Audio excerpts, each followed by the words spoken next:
안녕하세요. 김현생 회사입니다. 우리 이번 시간에는 사업소득 공부해 보도록 할 건데요. 페이지 266페이지입니다. 우리 사업소득의 경우에는요, 두 가지가 있어요. 우리 이배사 근영기 중에서 종합소득 중에서 사업소득, 그동안은 이제 근로소득에 대해서 원천징수를 어떻게 할 것이냐 이렇게 공부를 했었는데, 사업소득 중에서도 우리가 사업자 번호가 있는 경우가 있고요. 그 다음에 사업자 번호가 없는 경우가 있습니다. 사업소득을 지급을 받는데 사업자 번호가 없는 경우가 있어요. 그걸 우리는 일반적으로 실무에서는 뭐 프리랜서라고 얘기를 하기도 하고요. 원천징수 대상 사업소득 이렇게 일컫기도 합니다.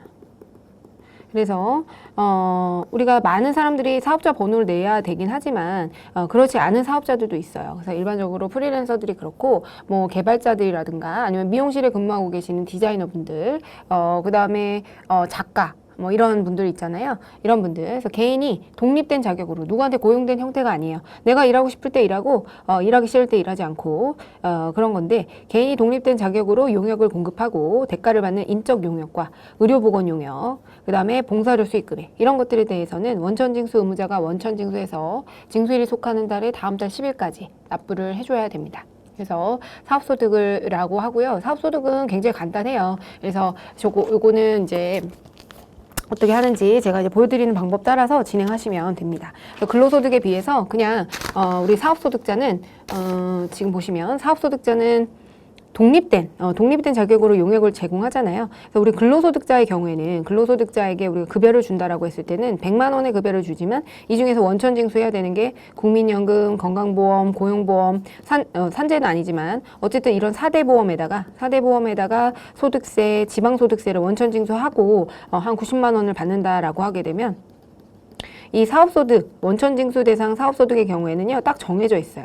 그래서 100만 원을 주게 되면 어쨌든 얘도 독립된 사업자고 나와 사업자와 사업자 간의 거래인 거거든요. 소득을 내가 주긴 하지만. 그렇기 때문에 원천징수 되는 금액이 소득세와 그 다음에 지방소득세, 소득세는 3%, 지방소득세는 0.3%, 3.3% 대상 사업자다 이렇게 얘기를 하기도 합니다. 3.3% 대상이다 이렇게 얘기하기도 하거든요. 그래서 이들한테 지급할 때는 96만 7천 원만 지급을 하면 되고, 우리가 소득세와 지방소득세만 원천징수하면 되지 이렇게 4대 보험료를 같이 부담해 줘야 되는 의무가 없습니다. 그래서 4대 보험자는 이 소득을 지급받는 자 있죠? 이는 소득을 지급하는 자고, 소득을 지급받는 자가 있을 때 4대 보험료를 이 사업소득자들은 본인이 내요. 본인이 사업소득자이기 때문에 본인들이 알아서 국민연금 건강보험을 납부하라는 겁니다. 그리고 이분들은 우리 근로소득자의 경우에는 연말정산을 하지만 사업소득자들은 이렇게 원천징수된 금액을 정산해야 되잖아요. 그거를 종합소득세 신고를 통해서 진행합니다. 이분들은 독립된 자격으로 인적용역을 제공하기 때문에 독립된 사업자로 봐서 이럴 능력이 충분히 있다고 보는 겁니다. 그래서 종합소득세 신고를 통해서 연말정산이 아니고 직접 신고를 하게 됩니다. 이런 차이가 있으니까 이제 보시면 되겠고요. 한번 보도록 하겠습니다. 자, 사업소득자는요, 원천징수에서 계속 진행하시면 되겠고요. 페이지가 269페이지입니다. 자, 다음 자료를 보고요. 원천징수에서 하시면 되겠고, 원천징수의 다음 자료를 보고 사업소득자의 인적사항을 등록하고 소득자 관련 자료를 입력하시오. 단 주어진 자료는 모두 정확한 것으로 가정해라. 자, 지금 보시면 사업소득자도 사원 등록을 해줘야 돼요. 그래서 우리가 급여 자료에서 사원 등록을 하듯이 사업소득자의 경우에도 요 밑에 보시면 되겠고요. 사업소득자는 사업소득자로 등록을 해줘야 됩니다. 그래서 여기에서 이제 등록을 해주면 되겠어요. 여기 권노아로 이제 등록을 했고요. 권노하고요. 지금 보시면 우리가 주민번호를 등록해줘야 되는데, 일단 소득 형태가 어떤 건지, 병의원인지, 작가인지, 화가인지, 작곡가인지, 배우, 모델, 가수 이런 분들이 3.3% 대상 사업소득자에 해당이 됩니다. 그래서 어떤 사업자인지 확인해줘야 되는데요. 지금 소득 구분을 기타 모집수당으로 입력해라 이렇게 나와 있죠. 그러면 기타 모집수당, 이게 가장 일반적인 거거든요. 그래서 기타 모집수당으로 입력을 해주고요. 내국인에 해당이 되겠죠. 그래서 지금 보시면 그렇고, 지금 주민번호를 입력해줘야 됩니다. 그래서 주민번호 930115135741 이렇게 해주시면 되겠고요. 자, 그 다음에 우리 윤지연님의 경우에도 내국인이고 모두 인적용역 사업소득자고 그렇게 됩니다. 그래서 소득 귀속일자와 지급일자는 동일하고, 요거는 이따 보여드릴게요. 그래서 일단 윤지연님도 입력해 보겠습니다. 윤지연님은 102번 윤지현. 그리고 여기는 940911. 기타 모집수당 이렇게 F2키 눌러서 찾아보시면 되겠습니다. 내국인이고요. 그 다음에 주민등록번호는 791202345123 이렇게 입력을 하시면 사원 등록이 끝납니다. 이 밑에 내역들은 해당 사항이 있으면 이제 기재를 해주시면 되는데 일단 제일 중요한 건 주민번호와 소득 구분이 제일 중요합니다. 네, 그렇고요. 자, 그 다음에 이렇게 이제 입력을 하고 나면 이제 사원 등록을 벌써 끝난 거예요. 네, 사원 등록 굉장히 심플하죠? 그래서 이 정도만 등록해 주시면 되겠습니다. 자, 그 상태에서 우리는 이제 사업소득 지급에 대한 이렇게 인적사항 등록한 다음에 인적사항 등록해 놔야 그 다음에 우리 사업소득 자료를 입력할 수 있습니다. 그래서 사업소득자를 등록하고 그 다음에 사업소득 자료 입력 요 메뉴로 가시면 되겠고요. 지급일자, 기속일자 동일하다고 했으니까 자, 지급일자는 4월 22일이네요. 두 분 다. 그러면 지급연월일을 우리는 원천징수는 항상 지급일자를 기준으로 하죠. 그래서 원천징수는 항상 생각하셔야 되는 게 원천징수는 소득의 귀속이 있고요. 귀속. 내가 4월에 일했다고 해서 4월에 꼭 줘야 되는 건 아닙니다. 귀속과 지급이 있겠죠. 그래서 지급일이 속하는 이 지급이 중요합니다. 언제 지급했는지. 지급일이 속하는 다음 달 10일까지. 신고 납부를 하시면 되겠습니다. 그래서 지금 권노와 윤지현이 있고요. 4월 22일이고요. 자, 그러면 F2키를 눌러서요. 지급 연월을 입력하고 F2키를 누르면 권노아가 이렇게 불러져 옵니다. 그럼 여기에다가 우리가 귀속과 지급을 기재하시면 되겠는데요. 제 귀속 연월은 4월이겠죠. 2020년 4월. 이렇게 되고요. 그 다음에 지급일은 우리가 여기에 세팅을 해줬기 때문에 알아서 불러오죠. 네. 그리고 자, 지급액은 1,200만 원입니다. 그러면 자, 1,200만 원. 이렇게 하게 되면 3.3%죠. 36만 원과 36,000원. 이걸 뺀 11604,000 요 금액을 우리가 입금을 해주면 되는 겁니다. 그 다음에 윤지연 님은요. 2020년 마찬가지죠. 4월이고요. 지급액은요. 700만 원입니다. 700만 원. 이것도 마찬가지로 3.3% 21만 원과 2만 1,000원 그리고 6769,000을 우리 700만 원에서 21만 원과 2만 1,000원을 뺀 676만 9천 원을 우리가 차인 지급액으로 하게 되고요. 요 지급 총액, 지급 총액과 그다음 소득세, 지방소득세가 원천징수 이행사항 신고서를 통해서 소득세를 우리는 납부하고 지방소득세도 이 그 원천징수 이행사항 신고서 신고 후에 별도로 우리가 지방세 신고를 하게 됩니다. 그래서 그걸 통해서 신고를 하게 되고요. 한번 해볼까요? 여기 보시면 4월이잖아요. 원천징수 이행사항 신고서에 이렇게 사업소득자를 입력하고 나면요. 2020년 4월 지금 보시면 여기 사업소득에 지금 이 두 분에 대한 1,900만 원 지급을 했죠. 그래서 두 명에 대해서 1,900만 원을 지급을 했고요. 지금 여기 21만 원과 그 다음에 권노와 36만 원을 더하면 57만 원이죠. 그래서 57만 원을 이렇게 원천징수 이행사항 신고서의 사업소득란 매달 징수란에 이렇게 입력을 해서 우리가 납부를 하게 되는 겁니다. 자, 2번 보겠습니다. 또 해볼게요. 자, 다음은 주식회사 원천징수 사업소득에 대해서 사업소득자 등록과 사업소득자를 등록하고 자료 입력을 하시오. 이렇게 나왔네요. 똑같네요. 그래서 한번 해볼게요. 자, 사업소득자로 우리가 일단은 사업소득자로 등록을 해줘야 되겠죠. 사업소득자로 등록을 해주고요. 이번에는 103번이고요. 그 다음에 김강건님에 해당이 되고 이분의 경우에는 지금 거주자입니다. 국내 거주자에 해당이 되고요. 우리 103번으로 했고 자, 보험 설계 코드를 사용해라. 940906 이렇게 적용하라고 하네요. 그러면 940906 그래서 이 경우에는 우리가 사업소득자인데도 우리가 아까는 사업소득자의 경우에는 원칙적으로 3.3% 원천징수를 하고 뭐를 해야 된다고 했죠? 네, 종합소득세 신고를 해야 된다고 말씀드렸죠. 근데 우리가 이론 공부할 때 사업소득자 중에서도 연말정산 대상 사업소득자가 있다. 라고 공부한 적이 있으실 거예요. 그래서 사업소득자 중에서도 보험모집인 그 다음에 방문 판매인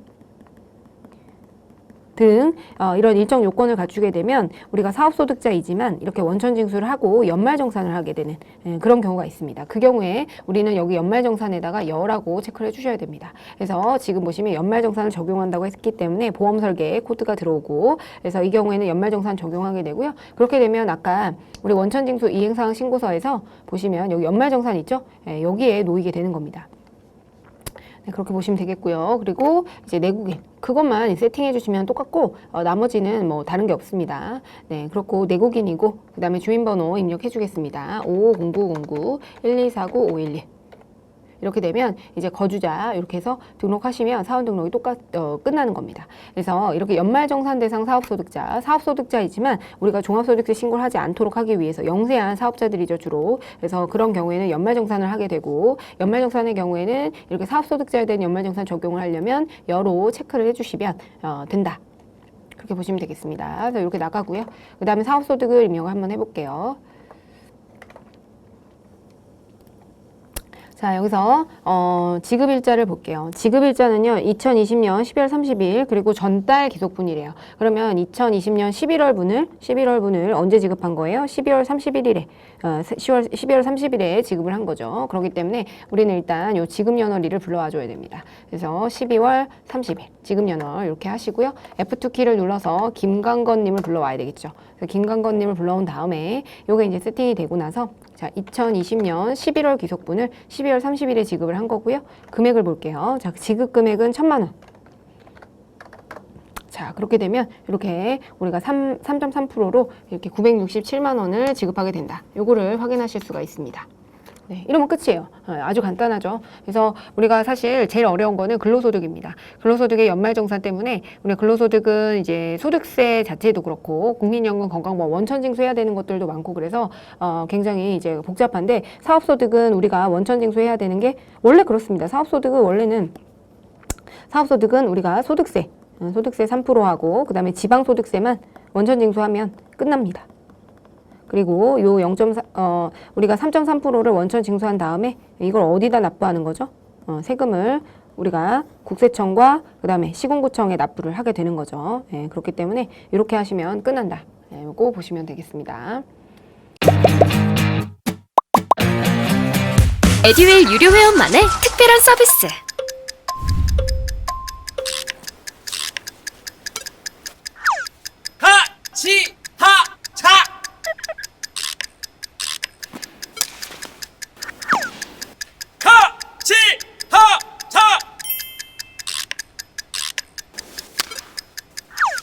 정답! 같이 하자 친구야 에듀윌 유료 회원!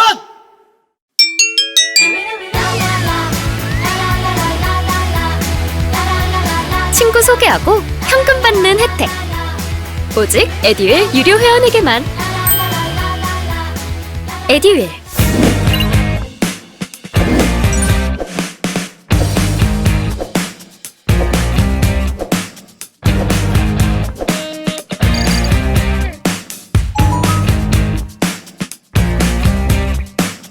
자, 그 다음 기타소득 가겠습니다. 기타소득에는요, 우리가 이자, 배당, 2배사 근연기 중에서 이자, 배당, 2배사 근연기, 그죠? 그리고 퇴직, 양도소득이 있는데, 우리가 이 기타소득이라고 하는 거는 이자와 배당, 그 다음에 이 2배사 근연퇴, 양도소득, 여기에 속하지 않는 소득입니다. 그 이외에 여기에 열거되지 않은 이자나 배당, 사업, 근로 여기로 분류될 수 없지만 소득을 과세해야 되는 그런 항목들이 기타 소득을 과세가 되죠. 그래서 일시적으로 혹은 어쩌다가 받게 되는 그런 소득이 기타 소득으로 분류가 되고요. 보통 이제 상금이나 복권 당첨금, 사례금, 강연료 이런 일시적이고 우발적으로 발생하는 우리가 계속적 반복적이 되면 이 기타 소득은 사업 소득이 되는 겁니다. 혹은 만약에 고용 관계가 있게 되면 이제 근로 소득이 되는 거겠죠. 어쨌든 그래서 기타 소득의 경우에는 기타 소득을 지급할 때도 원천징수를 해서 원천징수일이 속하는 다음 달 10일까지 우리가 세금을 납부해야 된다. 네, 그렇게 보시면 되겠고요. 기타 소득은요, 뭐 다른 거는 주로 어떤 항목들이 나오게 되냐면 기타 소득은 지금 보시면 요거 필요 경비가 인정되는 소득이죠. 그래서 기타 소득 중에는 우리가 일시적 인적 용역 소득에 대해서 지금 보시면 일시적 인적 원고료나 강연료와 같은 일시적인 문예 창작 소득 어쩌다가 글을 한번 썼는데 인세를 받는다든지 어쩌다가 강연을 나갔다든지 이랬을 때 해당 소득에 대해서는 우리가 이런 소득들은 사실 개인의 노력이 들어간 거잖아요. 그래서 강연이나 혹은 원고나 이런 것들도 어쨌든 눈에 보이지 않는 개인의 노력이 들어가서 창출된 그런 형태에 해당이 되기 때문에 이런 거에 대해서는 우리가 기본적으로 매출액의 60%까지 이런 원래는 경비라는 거는 기본적으로 관련된 증빙을 입증해야만 비용으로 인정해 주는데 이런 것들은 무형의 가치에 해당이 되고 그리고 해당 무형의 가치를 창출하기 위해서 눈에 보이지 않는 노력을 했을 거라고 가정하기 때문에 총 수익 금액의 60%를 그냥 빼주게 됩니다. 근데 만약에 실제 소요된 필요 경비가 더 높다고 한다면 그 금액으로 우리가 해당 소득을 인정해 줘야 되고요. 그래서 기타 소득에서 이런 필요 경비를 차감한 필요 경비가 경우에 따라서 인정이 되는 경우도 있고 60%가 인정되는 경우도 있고 80%가 인정되는 경우도 있고 요건 우리가 이론에서 공부한 적이 있잖아요. 이 금액에 대해서 우리가 원천 징수를 하게 되는 겁니다. 보통 이제 기타 소득은 20% 원천 징수가 된다. 그렇게 보시면 되고 원고료와 강연료가 제일 우리가 기타 소득도 실무에서도 사례가 가장 많고 우리 시험 문제에서도 주로 이 케이스가 많이 등장을 하게 됩니다.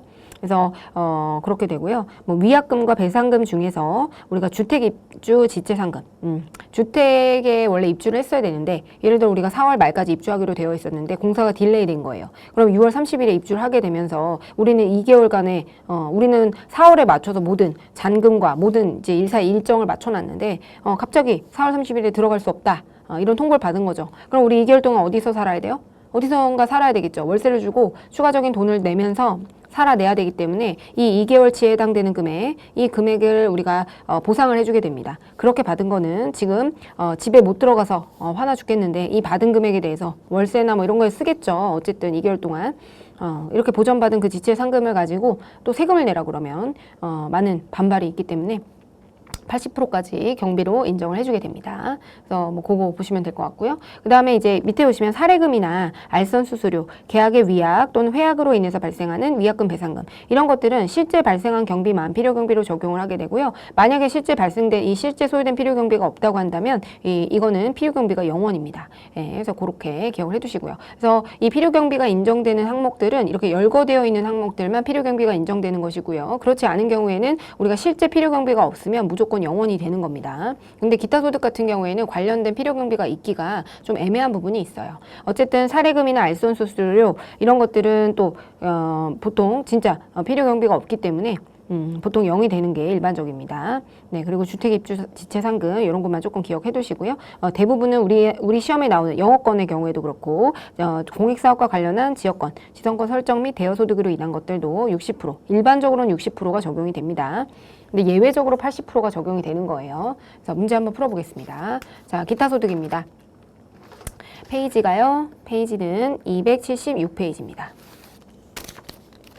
네, 한번 보도록 하겠습니다. 자, 주식회사 원천징수 기타 소득자 등록 메뉴하고 그 다음에 기타 소득자 자료 메뉴 여기 입력을 해야 되는데요. 자, 지금 보시면요. 주식회사 원천징수는요. 직업 강사는 아니지만 여러 경험이 많으신 나부자 할머니를 모셔가지고 임직원을 대상으로 인생에 대한 특별 강연을 개최했다. 강연료네요. 그럼 이 할머니는 전문 강사가 아니에요. 그렇죠? 그래서 어쩌다가 본인의 노하우를 제공하는 것이기 때문에 이 강연료의 경우에는 일시적인 강연료 수입이 되기 때문에 기타 소득으로 원천 징수를 해야 됩니다. 그래서 2020년 4월 20일에 강연료로 10만 원을 지급을 했다. 그랬을 때 기타 소득제에 대한 인적 사항을 1번으로 입력해서 소득 자료를 입력해라라고 되어 있네요. 그리고 자, 그러면 일단 볼게요. 이 경우에도 자 10만 원을 지급을 받았지만 10만 원을 받았지만 필요경비가 인정이 되는 사항이죠. 필요경비가 실제 필요경비가 얼마라고 나와주지 않았기 때문에 10만 원에 몇 프로까지 60%가 인정이 되고요. 그러면 결국에는 4만 원. 4만 원이 기타 소득 금액이 되겠죠. 이걸 가지고 여기에다가 원천징수 세율을 곱해야 되는데 우리가 그때 4만 원의 경우에는 과세 최저한이라는 게 있어요. 과세 최저한에 걸리게 됩니다. 기타 소득금의 기준으로 기타 소득금액, 즉 필요경비를 차감한 기타 소득금의 기준으로요. 이 금액이 5만 원이 되지 않으면 우리는 과세를 하지 않습니다. 그렇기 때문에 과세 대상 소득은 없게 되는데 그걸 한번 보여드릴게요. 자, 기타 소득자도 동일합니다. 전혀 다를 게 없고요. 굉장히 쉬울 거예요. 자, 여기 보시면 기타 소득 관리에서 기타 소득자를 등록을 하고요. 그리고 이때 주의하셔야 되는 거는 기타 소득자에는 우리 진짜 기타 소득, 이배사 근연기 할 때 기타 소득이 있고요. 이자와 배당 소득의 경우에도 여기에다가 소득을 지급받는 자를 같이 등록을 해주게 됩니다. 그래서 우리가 이자 배당도 여기에다가 입력을 하시면 되고요. 퇴직 소득은 여기에서 입력하시면 되고 일용직은 여기에 있는 겁니다. 그래서 우리가 각 원천징수별로 다르게 되는데 이자 배당도 여기에다가 입력을 해주시고 그 다음에 자료를 기타 소득과 이자 배당 소득 자료로 입력을 하게 되는 겁니다.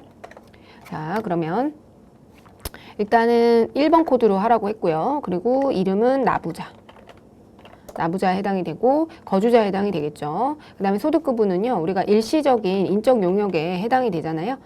그렇기 때문에 강연료 이렇게 입력하시면 되겠고요. 내국인에 해당이 됩니다. 그 다음에 주민번호를 입력하면요. 0320-2352-125 이렇게 되고요. 소득자는요. 주민등록번호죠. 그래서 주민등록번호다. 여기 이제 나중에 그 이자와 배당 소득의 경우에는 법인에게 원천 징수를 하는 경우도 있어서 여기에 법인도 있기 때문에 내국인 주민등록번호라는 거를 반드시 입력해 주셔야 되고요. 개인이고 이제 실명이다. 개인이고 그래서 필요경비율은 60%가 인정이 되는 소득에 해당이 되죠. 강연료의 경우에는 기본적으로 이렇게 세팅이 되어 있는 거를 확인하실 수가 있습니다. 자, 이 상태에서요. 이렇게 세팅을 해주고 나면 우리가 다음으로 넘어가면 됩니다. 요 기타 소득자 자료 입력에 가셔가지고요. 기간이 언제죠? 4월 20일에 강연료로 지급을 했다고 되어 있으니까요. 2020년 4월 20일. 그리고 이제 코드의 경우에는 나부죠. F2 키를 눌러서 나부자를 불러오시면 이렇게 위에 우리가 아까 입력했던 필요경비와 이런 강연료 소득이 알아서 불러져 오게 되고요. 2020년 4월 20일이고 귀속년은 4월 달이죠. 그래서 이 10만 원을 입력하게 되면 6만 원이 알아서 입력이 됩니다. 근데 4만 원인데 지금 기타 소득세가 알아서 지금 과세퇴지원에 걸려가지고 기타 소득세 발생 안 되는 형태로 이렇게 나와 있죠. 이렇게 되면 맞는 겁니다. 그래서 이렇게 하시면 끝나는 거예요. 쉽죠? 그래서 지급 총액에 대해서 소득 금액은 4만 원인데 세액은 0원이다. 5만 원이 안 돼서요. 이렇게 하고 결론을 내리시면 되겠습니다. 자, 다음 볼게요. 자, 다음은 자, 주식회사 이거 위에 거 좀 지우겠습니다. 다음은 주식회사 원천징수가 7월 25일에 지급한 7월분 귀속 기타소득 자료에 해당되고요. 기타소득자 등록 및 그 내용을 입력해라. 소득자는 모두 다음에 주민등록번호가 정확한 주민등록번호인 것으로 가정하고요. 특별한 언급이 없으면 세부담을 최소화하는 방향으로 설정해라. 이렇게 되어 있네요. 그래서 지금 보시면 코드 번호가 이렇게 나와 있는 걸 보실 수 있어요. 총 지급액이 350만 원, 사례금이 130만 원, 모두 국내에 거주하고 있는 내국인이다. 이렇게 나와 있네요. 자, 그럼 이거는 이제 강연료와 사례금이 있는데요. 우리가 필요경비가 인정되는 소득과 그렇지 않은 소득을 구분하셔야 되겠죠. 강연료의 경우에는 60%가 공제가 되는데 지금 김영수는 강연 과정에서 이거에서 실제 70만 원 상당의 필요경비가 소요가 되었다. 그러면 우리는 어떤 거하고 350만 원의 필요경비를 비교해야 되겠죠. 60%하고 그 다음에 70만 원 중에 비교를 해야 되는데요.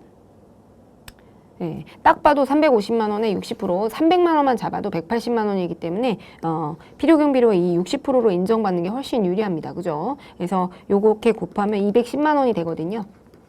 네, 그래서 우리는 당연히 이제 60%를 적용하는 형태로 갈 거고요. 박명자님의 경우에는 사례금인데 사례금은 아까 대표적으로 필요경비가 인정되지 않는 실제로 지출한 게 있다면 모르겠지만 이거를 이렇게 60%처럼 필요경비가 이렇게 간주되지 않는 그런 항목에 해당이 되기 때문에 우리 사례금의 경우에는 0원으로 130만 원이 전액이 과세 대상 소득이 됩니다. 그래서 우리가 얘는 350만 원에서 이 60%, 210만 원을 차감한 소득 금액에 대해서 우리가 원천징수세율 20%를 곱하지만 사례금은 130만 원 전체에 대해서 세율이 곱해지게 된다. 자, 그러면 지금 보시면 세부담을 최소화하는 방향으로 설정하라고 되어 있잖아요. 그래서 어쨌든 입력해 보겠습니다. 일단 먼저 기타 소득 자로 등록을 해야 되겠죠. F2 키를 2번 지금 몇 번이죠? 2번과 3번으로 입력해 보겠습니다. 2번이고요. 여기서 입력하시면 안 되고요. 기타 소득자 자료 등록, 기타 소득자 등록으로 가셔가지고 2번. 그리고 김영수 거주자에 해당이 되고요. 그 다음 소득 구분의 경우에는 강연료를 받았죠. 강연료 이렇게 되고 내국인이고요. 그 다음에 주민등록번호는 53121012345667 이렇게 하시면 되고요. F2키 눌러서 내국인의 주민등록번호 요거 실명이고 개인이고 필요경 비율은 60%다 이렇게 확인을 하시면 되겠습니다. 자, 그 다음에 박명자님 입력해 볼게요. 자, 박명자님이고요. 거주자에 해당되고 소득의 경우에는요 우리가 사례금을 찾아보면 됩니다. 사례금이 있죠. 그리고 내국인이고 그 다음에 주민등록번호를 보시게 되면 621120-2345-678 이렇게 되고요. 소득자는 내국인의 주민등록번호가 되고 이제 실명이고요. 그 다음에 우리가 개인이 됩니다. 그리고 필요경 비율은 인정이 되지 않기 때문에 여기에 자동으로 사례금으로 세팅하면 필요경 비율이 나오지 않는 겁니다. 이렇게 되면은 우리가 완성이 된 거예요. 자, 그럼 우리가 입력을 할 수가 있고요. 기타 소득자 자료 입력으로 가서 자, 지급일이 언제인지 볼게요. 지급일은 7월 25일에 지급한 7월 기속분이래요. 그러면 7월 25일로 조회를 하게 되고요. 그리고 F2를 눌러서 자, 김영수를 입력하겠습니다. 자, 그러면 김영수의 경우에는 여기 지급 총액을 얼마로 하시면 되냐면 350만 원. 그럼 필요경비가 이렇게 210만 원이 되겠죠? 네, 그래서 입력을 하시면 만약에 이게 210만 원이 아니고 더 많았다, 뭐 300만 원이었다, 그럼 이렇게 입력하시면 돼요. 근데 우리는 이제 기본적으로 입력된 210만 원으로 210만 원이 더 많죠? 지금 실제 필요경비 70만 원밖에 안 되기 때문에 대부분 60%가 무조건 유리합니다. 네, 그래서 60%고요. 세율 곱해서 지금 350에서 210만 원을 뺀 140만 원에 대해서 20%를 곱한 28만 원이 세액으로 결정이 됐습니다. 그죠? 다음 보겠습니다.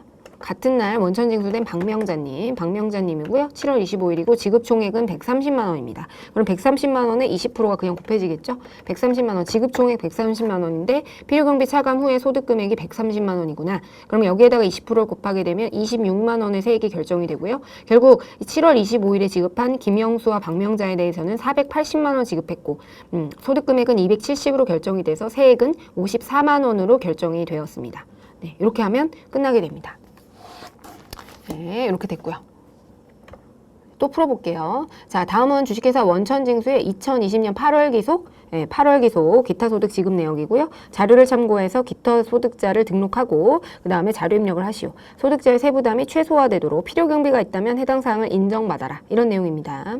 장중동님이고요. 고용관계 없이 일시적으로 강연을 했다. 고용관계가 없다라는 걸 왜 줬냐면 근로소득이 아니다 라는 겁니다. 그리고 일시적인 강연료에 해당이 되기 때문에 사업소득이 아니고 기타 소득이다 라는 거를 단서를 준 거고요. 2020년 8월 22일이 지급일이 되겠고 300만 원입니다. 그리고 장중동은 국내에 거주하는 내국인, 코드는 4번으로 등록을 해라. 제시된 주민번호 정확하고요. 용역을 제공하는 과정에서 관련된 필요경비로 260만 원이 사용이 됐대요. 그럼 우리 300만 원에 60%에 해당되는 금액이랑 비교해 볼까요? 그러면 이게 180만 원이죠? 네, 그래서 실제 필요경비랑 비교를 해봤더니 얼마가 더 커요? 네, 260만 원이 더 크게 되겠죠. 네, 그래서 우리는 260만 원으로 필요경비를 인정하면 되겠습니다. 네, 그러면 한번 입력을 해보도록 할게요. 자, 장충동님이고요. 4번으로 장중동인가요? 아, 여기가 아니고, 자, 그림이 거의 비슷해서, 자, 기타 소득자 등록으로 가서요. 네, 4번이고요. 장중동님이고, 거주자에 해당이 되겠죠? 네, 그리고 소득은요, 강연료에 해당이 됩니다. 강연료에 해당이 되고요. 그 다음 주민번호는 840725-1111-111 이렇게 되고 소득자를 보시면 내국인의 주민등록번호죠. 그리고 이제 실명에 해당이 되고요. 네, 필요경비율은 60%다. 네, 그렇게 보시면 되겠습니다. 자, 이 상태에서 기타 소득자로 이제 입력을 가볼게요. 자, 그렇게 되면 이제 지급한 일자는 8월 22일이죠. 그래서 지급일이 속하는 달을 다음 달 10일까지 신고하는 거기 때문에 우리는 지급 연월일이 중요하다. F2키를 눌러서요. 장중동님을 입력하시면 되겠고 귀속 연월은 우리가 8월이라고 되어 있죠. 네, 그러니까 귀속 연월 8월이 맞습니다. 자, 지급 총액을 볼게요. 300만 원인데요. 300만 원이면 우리 자동으로 180만 원이 세팅이 되는데 실제로 지출한 필요경비를 보니까 얼마였죠? 260만 원 더 컸어요. 네, 그렇기 때문에 근데 실무에서는 절대 이 필요경비가 절대 넘어가지 않습니다. 근데 어쨌든 문제에서 이렇게 주어지니까 우리 260만 원으로 이렇게 키인을 해주셔야 됩니다. 그래서 소득 금액은 40만 원이 결정돼서 여기에 20%에 해당하는 8만 원이 원천 징수가 되었구나. 요거를 확인하실 수가 있습니다. 이렇게 하시면 끝납니다. 네, 끝나게 되고요. 자, 요거는 이제 필요경비 인정하는 강연료, 뭐 저작권료, 뭐 이런 것들 보시고 이렇게 해야 되는 거를 확인하시면 되겠습니다. 3개요? 완전 초보였죠. 그것도 생초보. 퇴근하고 에듀윌 강의 들으면서 한 2달 정도 공부했던 것 같아요. 그래서 제가 세운 목표는 강의를 한번 다 듣고 기본기를 만든 후에 기출문제를 풀자 이거였거든요. 강의만 들어도 그 안에 기출문제로 그날 배운 내용 적용해서 풀어보는 거라 공부하는 데 도움이 많이 됐어요. 에듀윌은 합격이다! 자, 다음 보겠습니다. 다음은 원천징수고요. 11월 25일에 지급한 기타소득 내역이고 기타소득자로 등록하고 기타소득 자료를 입력해라. 필요경비율 대상 소득에 대해서는 필요경비율을 적용하게 되고요. 그 외 기타소득과 관련해서는 발생한 경비는 없다. 주민번호 모두 올바른 것으로 가정하고 실명 처리해라. 자, 5번 김나래고요. 거주자예요. 주민번호 이렇고요. 아, 여기 직무발명보상금이 왔네요. 직무발명보상금의 경우에는 우리가 근무 중에 받게 되면 근로소득으로 과세가 되죠. 근무 중에 받게 되면 500만 원까지 비과세고 500만 원 넘어가면요. 네, 넘는 금액에 대해서는 근로소득으로 과세가 되고요. 이게 만약에 퇴사 후에 고용관계 없이 받게 되면 퇴사 후에 고용관계가 없는 경우에는 직무발명보상금을 500만 원까지는 비과세를 하고요. 500만 원 넘으면 기타 소득으로 과세한다. 요 말씀 드렸었죠. 그래서 우리 지급액이 1000만 원이지만 얼마만 과세되는 거죠? 네, 500만 원에 대해서만 과세가 되는 거고요. 이거에 대해서는 우리가 필요경비를 인정하는 대상 소득에 열거가 되어 있지 않잖아요. 열거가 되어 있지 않다는 거는 필요경비를 인정하지 않는다는 겁니다. 500만 원까지는 비과세지만 어쨌든 필요경비가 인정되지 않는 소득에 해당되기 때문에 어쨌든 우리는 500만 원만 입력해 주시면 되고 이 500만 원의 20%에 해당되는 100만 원이 원천징수가 될 겁니다. 우리 기타 소득의 원천징수 세율은 20%니까요. 자, 그러면 기타소득자로 등록을 해볼게요. 자, 기타소득자로 등록하고 지금 5번이죠. 5번 김나래에 해당이 되고요. 거주자에 해당이 되죠. 그리고 소득은요. 소득은 우리가 직무발명보상금 하면 퇴직한 근로자가 받는 직무발명보상금 이렇게 나와 있죠. 네, 그래서 내국인이고요. 그 다음에 주민번호는 87032 202632로 이렇게 됐고요. 그 다음 소득자는 F2키 눌러서 주민번호, 그 다음 실명 이렇게 입력을 해주시고요. 그리고 나서 11월 25일에 지급했다고 했으니까 자, 기타 소득 자료 입력에 가서요. 11월 25일이고요. F2키를 누르게 되면 김나래 님이 나와 있죠. 11월 25일에 11월에 대한 급여를 기타 소득을 지급했고요. 자, 지급 총액을 볼게요. 지급 총액은 1000만 원 중에서 500만 원까지 되니까 500만 원이 되겠습니다. 필요경비로 인정되는 항목은 없기 때문에 500만 원에 20%에 해당되는 100만 원이 과세가 됐고요. 지방소득세 10만 원. 그래서 이렇게 완성이 되신 거를 확인할 수 있습니다. 직무발명보상금이 나오면 500만 원까지는 비과세를 받기 때문에 그 금액을 뺀 나머지를 입력해주고 필요경비에는 인정되지 않는 소득이다. 우리가 근데 이 소득 부분만 잘 입력을 해주시면 알아서 여기에 기본적으로 세팅이 되기 때문에 그걸 믿고 가시면 됩니다. 자, 그 다음 이자 배당 소득 보겠습니다. 이자 배당 소득의 경우에는요, 우리가 이자 소득은 뭐 각종 채권, 증권, 예금의 이자 할인액, 저축성 보험의 보험 차익, 비영업 대금의 이익, 이런 것들, 이런 금전 사용에 대한 대가 성격이 있는 거고요. 배당 소득이라고 하는 거는 내국 법인이나 혹은 외국 법인으로부터 받는 잉여금, 배당, 의제 배당, 인정상여, 이런 수익 배분의 성격이 있는 것들, 그런 것들이 해당이 된다. 그렇게 보시면 되겠고요. 페이지가요, 283페이지입니다. 네. 주식회사 원천징수에 다음 자료를 이용해서 기타 소득자를 등록하고 이자 배당 소득 자료를 입력해라. 원천징수 세액을 계산하시오. 이렇게 나와 있네요. 자, 지금 보시면 이제 소득자가 주식회사 대안이고요. 법인입니다. 네, 그래서 법인에게 우리가 이자 소득을 지급을 하게 되는 거죠. 이 법인이 받는 입장에서는 이자 소득에 해당이 되는데 지금 보시면 당사가 단기 차입금에 대한 이자 비용을 지급한 것이다 라고 되어 있죠. 그래서 사실 이 주식회사 대안은 금융보험을 영위하는 그런 법인으로부터 차입한 게 아니잖아요. 우리가 은행사나 아니면은 증권, 뭐 보험사 이런 거 금융보험 용역을 제공하는 그런 법인으로부터 빌렸다면 그때는 우리가 원천징수세율이 14%가 돼야 되겠지만 그렇지 않은 경우에는 이런 것들은 비영업 대금의 이익에 해당이 됩니다. 그렇기 때문에 이런 금전 대차를 주 목적으로 하는 법인으로부터 이렇게 차입을 한 것이 아니기 때문에 비영업 대금의 이익에 해당이 되고요. 25%를 원천 징수해야 됩니다. 이 사항을 잘 모르시겠으면 우리 이자 배당 관련 파트, 이론 파트 공부하고 오셔야 됩니다. 자, 그래서 25% 비영업 대금에 대한 이익을 25% 원천 징수를 하게 되고요. 자, 기타 소득자로 등록을 한번 해보도록 하겠습니다. 자, 여기 보시면 우리가 법인이죠. 그래서 6번이고요. 잠시만요. 주식회사 대안 이렇게 하시면 되겠고요. 거주자에 해당이 되고 소득 구분의 경우에는 우리가 비영업 대금의 이익에 해당이 되죠. 그래서 이렇게 클릭하시면 되겠고요.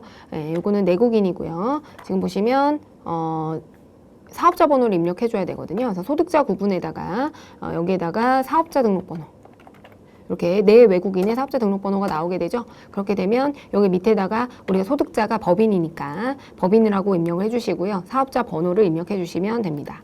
사업자 번호를 12082-12345 이렇게 입력을 해주시면 되겠습니다. 그래서 이거는 내 외국인 법인에게 우리가 원천 징수를 하는 경우에는 법인에게 지급을 할 때는 요 법인으로 세팅을 해주셔야 된다는 거 그렇게 기억을 하시면 되겠고요.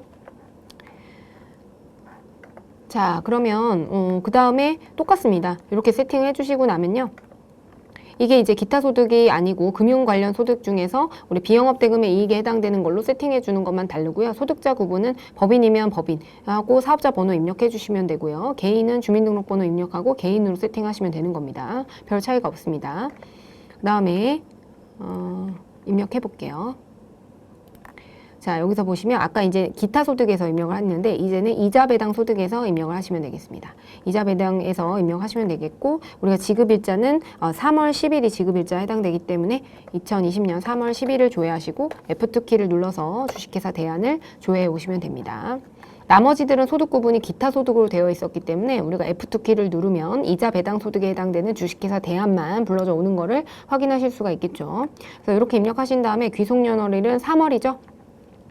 3월이고 여기다가 금액을 입력해 주시면 돼요. 그래서 금액은 500만 원입니다. 500만 원이고요. 이렇게 하시면 25% 비영업 대금의 이익으로 우리가 세팅을 해놓으면 25% 원천 징수가 자동으로 알아서 오게 됩니다. 그래서 우리가 이게 비영업 대금의 이익이라는 거를 좀 판단하는 게 중요하겠고요. 다음 보겠습니다. 자, 페이지는요. 페이지 284페이지 다음 페이지입니다. 주식회사 원천징수는 비상장 주식회사고요. 소액주주인 거주자 김솔지에게 다음과 같은 배당소득을 지급했대요. 거주자고요. 개인인가 봐요. 그래서 배당소득을 지급했고 원천징수 대상 소득자에 기타 소득자 등록을 하고 자료 입력해서 원천징수 이행사항 신고서를 해라. 자, 우리 금융소득의 경우에는 기본적으로 14%죠. 그래서 원천징수세율은 14%에 해당이 되겠고요. 배당소득을 지급한 건데 2019년 귀속 이익잉여금 처분계산서상 배당금을 지급 결의한 것이다. 주총 결의일은 3월 3일이다. 그래서 3월 30일에 우리가 지급을 하게 되는 거죠. 자, 그러면 입력해 보겠습니다. 뭐 다를 게 없어요. 자, 여기서 기타 소득자로 등록을 하고요. 7번에다가 김솔지를 등록을 하고요. 자, 그러면 우리가 이제 거주자에 해당되고 이번에는 배당 소득을 받은 겁니다. 근데 내국법인으로부터 배당을 받은 거죠. 그렇기 때문에 내국법인 배당 이렇게 입력을 해주시면 됩니다. 그 다음에 내국인에 해당이 되고요. 주민번호 입력할게요. 주민번호 701112-2348-311 이렇게 입력하시면 되겠고요. 지금 소득자는요. 내국인 주민등록번호로 입력을 했죠. 그래서 개인에 해당이 된다. 그리고 실명이다. 이렇게 보시면 되겠고 개인이다. 이렇게 입력하시면 여기까지 입력하시면 등록이 된 겁니다. 여기에서 이제 이자 배당 자료를 입력해 보겠습니다. 지금 지급연월일을 보시게 되면 3월 30일이 되거든요. 3월 30일에 지급을 했기 때문에 4월 10일까지 해당 소득세를 원천징수해서 납부를 해야 되겠죠. F2키를 누르면 이제 대안과 김솔지가 있는데 김솔지가 대상이 되겠고요. 3월 30일에 3월분 귀속분에 대해서 우리가 원천 징수를 할 거고 금액을 여기다가 적어주시면 되겠습니다. 지금 보시면 금액은 300만 원에 해당이 되기 때문에 이렇게 되면 세율은 14% 이렇게 적용이 됩니다. 14%를 입력해 주셔야 되고요. 그러면은 42만 원과 42,000원으로 이렇게 세액과 지방소득세가 결정이 된다. 그래서 이 금액을 원천징수해서 우리가 납부를 해야 되고요. 근데 여기 잘 보시면 이자 배당 소득에 입력하고요. 원천징수 이행사항 신고서를 작성해라. 그래서 이게 원천징수 이행사항 신고서에 어떻게 반영되는지 확인해 드릴게요. 자, 지금 이렇게 입력을 했잖아요. 그럼 3월분을 우리가 조회해 보겠습니다. 원천징수 이행사항 신고서 보시면 이렇게 조회를 하시면 됩니다. 3월에서 이제 3월이니까 이렇게 조회하시면 밑에 보시면 배당소득 300만 원이 나와 있죠. 그래서 우리가 여기 이자 배당 소득에 300만 원에 42만 원의 세액을 원천 징수했는데 그 금액이 여기 반영이 되는 거로 확인하실 수 있습니다. 그래서 이자와 배당 소득은 여기 반영되고요. 기타 소득은 이쪽에 반영이 되겠죠. 그다음에 사업 소득은 아까 여기 반영되는 거 확인드렸고 퇴직 소득은 여기에 반영이 되는 겁니다. 어쨌든 여기다 입력을 하면 이 원천 징수 이행 상황 신고서에 반영을 해서 우리가 소득세를 납부하기 위함이다라는 거를 염두에 두시고 보시기 바랍니다. 자, 다음 보겠습니다. 3번이고요. 다음의 자료를 보고 주식회사 원천징수 2020년 귀속 배당소득에 대한 원천징수 대상 소득자의 기타 소득자 등록을 하고 이자 배당 소득 자료 입력을 하시오. 이렇게 나와 있네요. 그럼 원천징수 대상 주주는 다음과 같고요. 홍길동과 칠갑산이 있는데 지분율이 있습니다. 우리가 모든 주식의 경우에는요. 배당을 하는 경우에 그 주주의 지분율에 비례해서 배당하는 것이 원칙이기 때문에 우리가 보시면 제3기 배당금은 회사의 경영 악화로 2020년 11월경에 지급할 예정입니다. 이렇게 나와 있죠. 네, 그렇고요.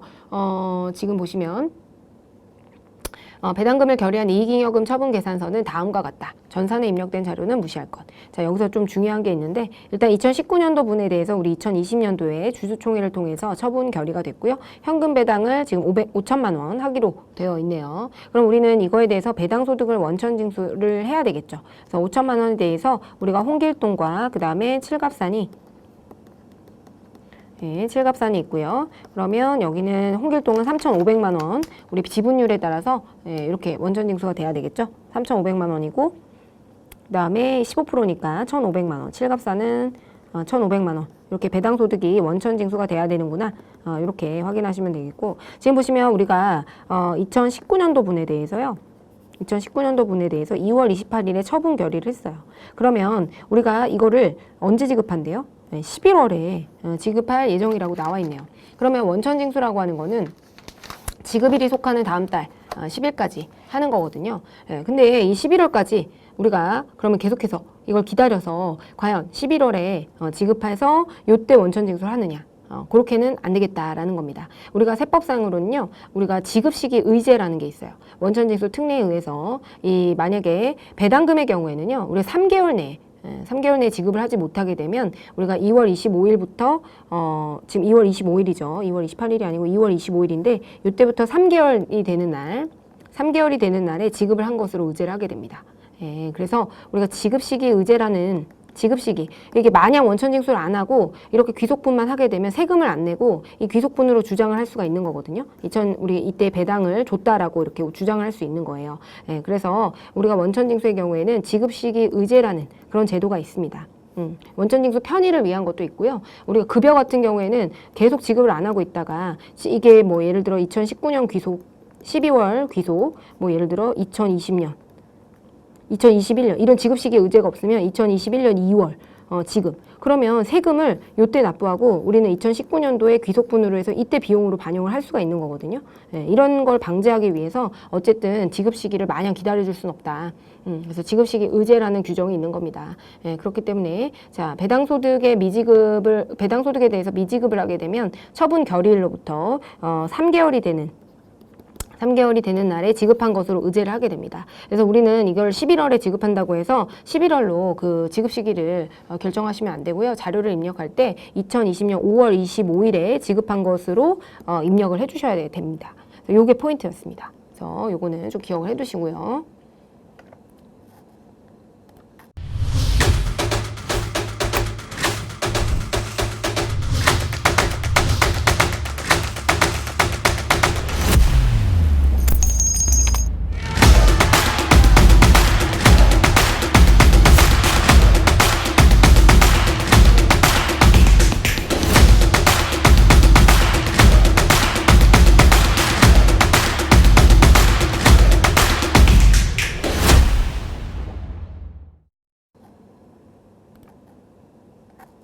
자, 일단 기타 소득자로 등록을 해야 되겠죠?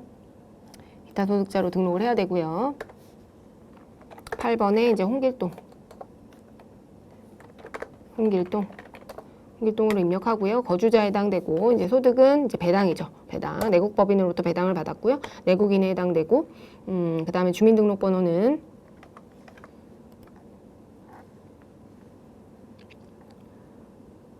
지금 주민등록번호를 안 줬네요. 여기는. 그래서 답안에도 주민등록번호는 생략하라고 하는 건가 봐요. 그래서 주민등록번호를 주지 않았고요. 일단 거주자로 등록을 하시면 되겠고 내국인이니까 내국인 주민등록번호로 하시면 되겠습니다. 실명이고요. 이렇게 입력하시면 되겠고 주민번호는 안 줬네요. 그 다음에 두 번째로 칠갑산님을 등록해야 되고요. 거주자에 해당되고 얘도 내국법인, 그 다음에 내국인, 배당에 해당되고 주민번호 안 줬고 그 다음에 내국 주민등록번호고 실명. 개인 이렇게 입력해 놓으시면 됩니다. 자, 이 상태에서 우리가 3,500만 원과 그다음 1,500만 원을 지급 시기 의제한 것으로 봐서 5월 25일로 해가지고 조회를 하시면 되겠거든요. 그래서 자 여기 가시면 이자 배당 소득 25일 이렇게 조회를 하시면 되고요. 홍길동의 경우에는 5월 25일에 지급을 했는데 지금 금액이 3,500만 원이죠. 네, 3,500만 원에 14% 이렇게 하시게 되면 490만 원과 49만 원 이렇게 원천징수가 되고요. 같은 날 칠갑산의 경우에는요. 자, 5월 25일에 해당되는데 금액은 1,500만 원이죠. 1,500만 원, 그 다음에 14% 이렇게 하게 되면 210만 원과 21만 원 이렇게 결정이 되는 걸 확인하실 수 있습니다. 그래서 우리 지급시기 의제 규정은 뭐 근로소득도 있고 그 다음에 다른 소득들도 있는데 일단 요거는 배당만 좀 기억해 둘게요. 네, 그래서 지엽적인 내용이니까 너무 다 외울 필요는 없어서 일단 만약에 배당소득 이런 문제가 나오게 되면 우리 지급시기 의제를 확인해가지고 5월 25일로 지급일자를 입력해야 된다. 네, 그렇게 보시면 되겠습니다. 3개월이 되는 날이 속하는 자 배당소득의 지급시기 의제는 배당소득은 우리가 잉여금 처분 결의 주총일이 보통 잉여금 처분 결의일이거든요. 이로부터 3개월이 되는 날이 속하는 날 그날이 지급시기가 됩니다. 네, 됐고요. 다음 번 보겠습니다. 그 다음 퇴직소득이거든요. 퇴직소득을 갚으시게 되면은 퇴직소득도 동일하게 이제 적용하시면 됩니다. 그래서 한번 요거는 뭐 지금 등장을 하게 되면 요것도 입력을 어렵지 않게 하실 수 있거든요. 그래서 페이지가요 289페이지 문제부터 풀어볼게요. 네, 그래서 다음 자료를 주식회사 원천징수, 사원등록 메뉴하고 퇴직소득 자료 이건 다 똑같은 패턴으로 진행이 되거든요. 그래서 이거를 이제 원천징수해서 퇴직금, 중간정산을 했네요. 이건 퇴직금의 중간정산. 자, 퇴직금의 중간정산은요, 법적으로 어떤 일정 요건을 충족해야 돼요. 그러니까 퇴직금을 내가 받을 돈이 있는데, 근로기간 중에 중간에 정산하는 거예요. 주택자금을 구입하거나 아니면 뭐 아프다거나 이런 이유로 법적으로 법소정 사유에 해당되어야 중간정산이 가능합니다.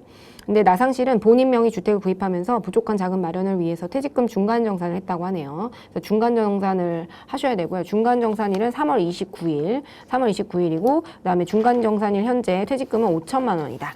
자, 그러면 퇴직금 지급일은 2020년 3월 31일 현금으로 지급했고요. 근태법상 중간정산 사유에 해당되기 때문에 중간정산 할 수 있다. 뭐 그런 내용입니다. 퇴직소득은 똑같으니까 한번 해볼게요. 퇴직소득자의 경우에도요. 이 퇴직소득자 자료 입력으로 가셔서 입력을 해주셔야 되고요. 지금 보시면 지급연월일은 3월, 네, 3월이죠. 그래서 3월에 해당이 되고요. 그래서 근로소득에 대해서 우리가 소득구분은 입력을 해주시면 되겠습니다. 그래서 여기 보시면 나상실 106번 나상실에 해당이 되고 지금 퇴직과 중간이 있죠. 퇴직을 하면서 퇴직금을 받으면 이 1번이 되는 거고 일반적으로 1번이 되겠죠. 근데 여기는 지금 중간정산을 했기 때문에 퇴직금을 중도에 받는 겁니다. 그래서 중간정산 이렇게 입력하시면 되겠고요. 자, 기성연월일은 3월이 됩니다. 영수일자는 3월 30일 이렇게 되겠고요. 자, 그러면 여기는 우리가 지금 보시면 중간정산일은 3월 29일이죠. 그래서 여기에다가 2020년 3월 29일 이때를 퇴사일자, 요 퇴사일이 있고 지급일이 있는데 우리가 영수일자 3월 31일, 지급은 3월 31일 했고 정상 기준일은 지금 퇴사일이 정상 기준일이 되는 겁니다. 원래 퇴사하게 되면 퇴사일자를 여기다 적어주시면 돼요. 그래서 2020년 3월 29일 이렇게 됐고요. 그 다음에 5천만 원의 퇴직금이다. 그러면 5천만 원을 여기다가 입력하겠습니다. 별다른 얘기가 없기 때문에 뭐 비과세는 없고요. 5천만 원 이렇게 입력을 하시면은 이렇게 소득세하고 지방소득세가 자동으로 계상되는 거를 보실 수가 있습니다. 그래서 이렇게 해서 끝나면 안 되고요. 여기다가 이제 자료를 기본적으로 입력을 하신 거고 여기 보시면 퇴직소득 원천징수 영수증 있죠? 네, 요거를 불러 오셔야 돼요. 그래서 우리가 기간은 3월에서 3월 그래서 중간정산 이렇게 불러오시게 되겠죠. 그래서 이렇게 되면 우리가 5천만 원이고요. 5천만 원, 여기 퇴직 사유가 중간정산이라고 나와 있습니다. 그래서 기속연도는 이제 3월 31일까지 기간에 해당이 되고요. 퇴사일을 3월 29일, 중간정산 요 기준으로 해가지고 계산해 보니까 정산 퇴직 소득이 5천만 원이었고 세액은 426만 5,500원이다. 이렇게 해서 불러오시면 요걸로 끝납니다. 어렵지 않죠? 다음 보겠습니다. 다음은 주식회사 원천징수의 영업부 상용직 근로자 윤흥한 씨가 중도 퇴사를 했대요. 그리고 이거는 개인 사정에 따른 자발적 퇴직이래요. 그리고 주어진 사원 외에는 다른 사원이 없고요. 회사는 반기 신고 대상이 아니다. 이렇게 되어 있네요. 자, 그럼 윤흥한 씨는 3월분 급여 자료를 입력을 하고 그 다음에 우리가 중도 퇴사자 연말정산도 수행하고 퇴직소득 자료도 입력하고. 그러니까 원래는 직원이 퇴사라면요 급여를 일단 줘야 되잖아요. 마지막 달 급여. 그러면서 우리가 중간정산을 합니다. 중간정산, 중도퇴사자 정산, 중도퇴사자에 대한 연말정산을 합니다. 요거까지는 우리 공부했었죠? 중도퇴사자 연말정산에서 원천징수 이행상황 신고서를 통해서 이 중도퇴사자에 대한 세액을 정산하게 됩니다. 그리고 나서 원천징수 이행상황 신고서, 그리고 나서 퇴직금 줘야 되겠죠? 네, 이행상황 신고서 이때 작성하는데 일단 이 전에 뭐가 들어가는 거예요? 네, 퇴직금. 퇴직금 정산 절차가 들어가는 거예요. 네, 추가적으로 그렇게 보시면 되겠고요. 일단 급여 자료를 입력을 한번 해볼게요. 퇴사를 하게 되면 퇴사 일자를 알아야 돼요. 퇴사 일자가 3월 31일이죠. 네, 3월 31일. 그래서 우리가 일단 사원 등록 가셔가지고 지금 성함이 윤흥한 씨죠. 윤흥한 씨고요. 여기에다가 퇴사 연월일을 반드시 적어주셔야 됩니다. 2020년 3월 31일 이렇게 해서 적어주시고요. 그리고 나서 급여 자료 입력으로 갈게요. 자, 지금 보시면 식대하고 자가운전 보조금은 비과세 요건을 충족하고 있고요. 공제 가능한 부양가족 없고 주어진 자료만으로 연말정산 수행하고요. 퇴직월의 급여에 대한 소득세 등은 정산 후의 금액을 반영하기로 한다. 그러니까 중도퇴사자 정산, 중도정산 소득세를 반영해달라. 이런 내용입니다. 그러면은 식대랑 자가운전 보조금 상여가 필요한데 자, 급여 자료 입력을 가시면요. 자, 기속이 3월분이죠. 그리고 급여 지급일은 4월 10일이라고 합니다. 3월분에 대해서 4월 10일 날 지급을 했고요. 아니오를 누르시면 되고 지금 보시면 나상실 님이 있어요. 윤흥한 님이 있어요. 윤흥한 님을 보면 500만 원, 10만 원, 20만 원. 네, 그리고 상여가 200만 원이 있었죠. 그래서 여기다 200만 원 입력해 주시면 되겠습니다. 그러면 이제 700만 원에 비과세 30만 원에서 730만 원이 되겠고요. 그 다음에 국민연금은 202050, 그 다음에 153000, 그 다음에 13020, 56,000 이렇게 됐어요. 그래서 소득세랑 지방소득세 없고 밑에 내리시면 이렇게 중도퇴사자 정산이 금액이 뜨게 됩니다. 그렇게 되면 우리 이 중도퇴사자 정산에 대해서 급여 반영 버튼을 눌러주시면 되겠죠. 이게 만약에 뜨지 급여 반영을 누르시면 되고요. 그렇게 되면 우리 중도 정산에 대한 소득세 63만 9,040원 요 금액이 이렇게 반영되시는 걸 확인하실 수 있어요. 이게 안 뜨면 요 F7키를 누르시면 되겠습니다. 중도퇴사자 정산 누르시면 급여 반영을 하실 수 있습니다. 그래서 이렇게 중도퇴사자 정산을 해주시면 되겠고요. 네, 이렇게 되고 그 다음에 우리가 중간에 퇴직금이 있다고 하니까 이 퇴직소득 자료를 추가적으로 입력해 주시면 됩니다. 그래서 퇴직소득 자료 갈게요. 자, 퇴직소득자에서는 퇴직소득 자료 입력 이렇게 한 다음에 지금 기간은 지급일이 언제예요? 이것도 4월이겠죠. 네, 4월 15일에 퇴직금을 지급했다고 했으니까 지금 보시면 지급일이 4월입니다. 그리고 근로소득에 대한 거고요. 지금 보시면 윤흥한 님에 대한 거죠. 윤흥한. 그리고 이거는 퇴직으로 인해서 우리가 지급을 하게 되는 거고요. 언제 퇴직하는 거예요? 3월분에 대해서 퇴사일은 3월이거든요. 3월분에 대해서 4월 15일 날 2020년 4월 15일 날 지급하는 거기 때문에 이렇게 입력하시면 되겠고 퇴직 사유는 자발적 퇴직에 해당이 됩니다. 그렇게 되면 우리가 이제 입사한 날짜가 불러져 오고요. 그다음 퇴사일이 2020년 3월 31일이 맞죠? 네, 그리고 이제 지급한 거는 2020년 4월 15일 날 우리가 지급을 하기 때문에 이렇게 불러와 주시면 되겠습니다. 그 다음에 과세 퇴직급여는 지금 보시면 우리 퇴직금이 있고요. 1,700. 그 다음에 퇴직 위로금 300만 원이 있는데요. 지금 보시면 전별금이라는 게 있어요. 이거는 뭐냐면은 직원들이 모여가지고 각출해서 지급한 금액이래요. 이거는 우리 퇴직소득 과세 대상이 아닙니다. 열거가 안 되어 있기 때문에 과세 대상 소득으로 보지 않습니다. 그리고 이런 것까지 세금을 매기는 건 좀 직원들이 퇴사한다고 축하하면서 준 건데, 그죠? 그렇기 때문에 우리가 요거 퇴직금과 퇴직 위로금이고요. 퇴직을 할 때 근로자에 대해서 지급하는 금액은 그 이유를 불문하고 퇴직으로 인해서 지급하는 퇴직금 지급 규정에 의해서 지급하는 이런 퇴직금과 퇴직 위로금은 퇴직 그 소득에 해당이 됩니다. 그래서 요 두 가지를 더하게 되면요, 2천만 원이 되겠네요. 그럼 2천만 원을 우리 퇴직소득으로 입력해 주시면 되겠습니다. 그러면 여기 과세퇴직급여에 2천만 원 이렇게 입력해 주시면 되겠고요. 네, 이렇게 입력해 주시면 되겠고, 네, 그래서 이제 소득세와 지방소득세가 이렇게 입력이 됐는데요. 지금 보시면 여기 밑에 현금을 1,000만 원 줬고요. 개인형 퇴직연금 계좌로 1,000만 원을 지급을 했다라고 합니다. 네, 그래서 연금계좌로 지급을 한다는 거는 이것만큼은 퇴직소득세를 이연하겠다는 거예요. 퇴직소득세가 여기로 우리가 지불을 하게 되면 이 퇴직소득에 대해서 지금 당장 지금 과세이연계좌에다가 우리 퇴직금을 줄 때 과세이연계좌로 넣어주게 되면요, 지금 퇴직소득을 지급하는 게 아니라 나중에 이 사람이 이 해당 금액을 뭐 일시불로 받게 되면 퇴직금, 연금으로 받게 되면 연금소득, 이런 식으로 과세가 되는 거거든요. 그래서 과세이연계좌는 내가 지금 당장 이 퇴직금이 필요하지 않는다고 그런다면 과세를 이연시켜주는 그런 계좌에 해당이 됩니다. 예, 그래서 개인형 퇴직연금 계좌가 여기에다가 입력하면 지금 돈을 뺄 수가 없거든요. 예, 그래서 나중에 돈을 받겠다라는 과세, 그러면 그거는 돈을 받을 때 과세를 하겠다라는 내용이기 때문에 지금 보시면 이걸 밑에다가 요 과세이용 계좌에다가 입력해 주셔야 됩니다. 그래서 지금 여기에다가 삼성생명이고요. 예, 사업자 번호는 11181, 그다음에 12345 이렇게 되고요. 그다음에 계좌 번호는 233-113 114 돼 있네요.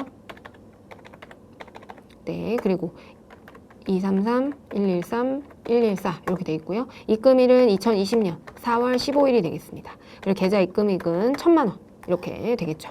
네, 그래서 1,000만 원을 지급했다라고 했으니까 지금 보시면 아까 소득세에서 76만 8천 원인데 이연된 퇴직소득으로 인해서 지금 퇴직소득은 38만 4천 원 이렇게 결정이 되는 거를 확인을 하실 수가 있습니다. 네, 그렇고요. 그리고 이제 원천징수 영수증 가보시면, 자, 지급이 연월일이 4월이잖아요. 네, 그래서 유능한에 대해서 이렇게 원천징수 세액이 결정이 되어 있는 거를 확인하실 수 있고, 이연된 퇴직소득세와 차감 원천징수된 소득세가 이렇게 나와 있는 거를 확인하실 수가 있겠죠. 그리고 나서 지금 보시면 원천징수 이행사항 신고서도 작성을 하라고, 원천징수 이행사항 신고서를 작성하라고 했기 때문에 한번 확인해 보겠습니다. 자, 그러면 우리 원천징수 이행사항 신고서 여기에서 3월 기속분에 대해서 3월 기속분을 4월에 지급한 거죠. 이렇게 조회를 해보시면 지금 우리 중도퇴사로 인한 지금 아까 급여자료 입력해서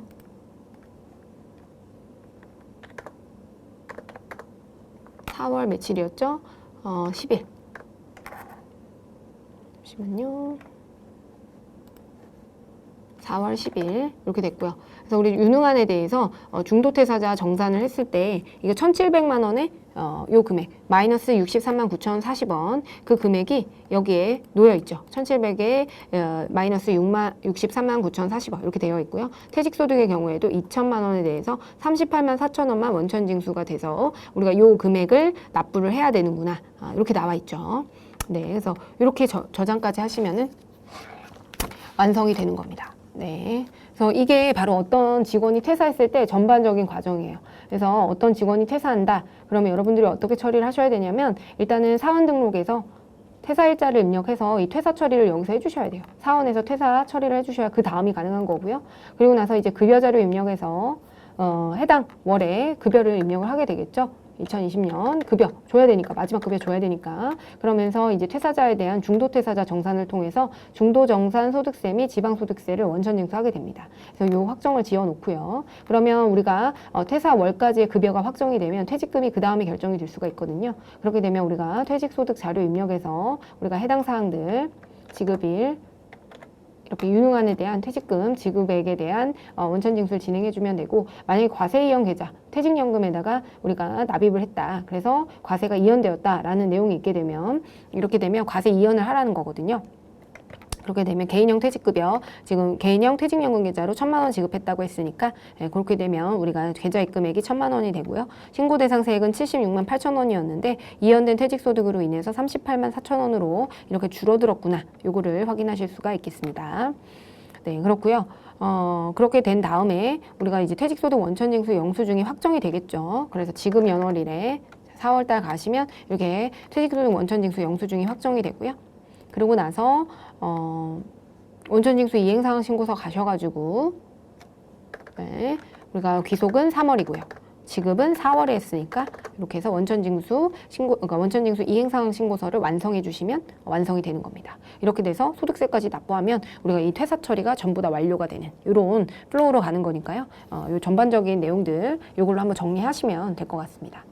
네, 그래서 이번 시간 여기서 마치도록 하고요. 다음 시간 우리 법인세 공부해 보도록 하겠습니다. 감사합니다.